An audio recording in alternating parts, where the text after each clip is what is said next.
Magandang umaga. Ito, mag-almusal tayo ng nilagang talbos ng kamote. Ayan. Ayan guys. Tapos ito sa ilalim para isang lagaan na lang. Ayan, patatas. At saka yung itlog.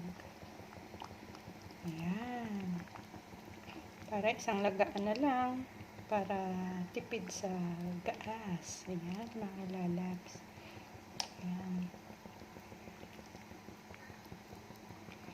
Nilagang kamote, ilalagay ko sa pancit canton.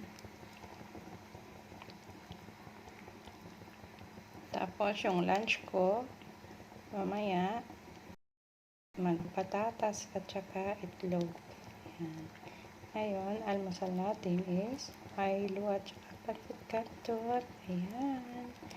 Ayan mga lalabs. Pakuluan lang natin yung ating mga gulay-gulay. Ayan. Healthy food. Kaya nga, healthy lifestyle tayo mga lalabs. Pero pancit canton yung partner. Diba? Ayan siya. Pa-chopstick pa tayo. Halokay ko lang yan kasi hindi ako sanay sa chopstick. Ayan. Kasi hindi naman tayo Chinese o Japanese. Pinoy tayo. Ayan. Ayan mga lalabs. Ayan. Pakuluan lang natin siya. Tapos hanguin. Para healthy. Ayan. Talbos ng kamote. Hinarvest ko kahapon sa aking taniman.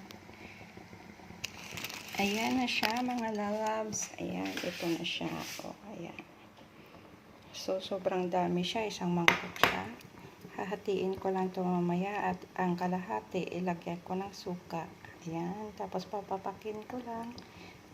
Ayan. Sobrang dami siya. Kaya, hatiin ko lang siya ilagay sa aking almusal at papakin yung iba. Lagyan ko ng suka. Ayan, ang dami. Ayan.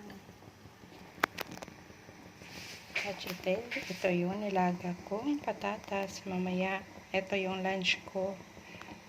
Ayan. Ayan na mga lalabs. Ito na ang aking ayan. Almusal. Ayan na. Ayan mga lalabs. Ayan. Halo-haloin lang natin. Ayan o. Talbos ng kamote. Ayan. Tapos pancit canton. Tapos ito na yung nilagyan ko ng suka. Ayan. Sarap. Suka po yan siya. Parang toyo. Pero suka yan siya.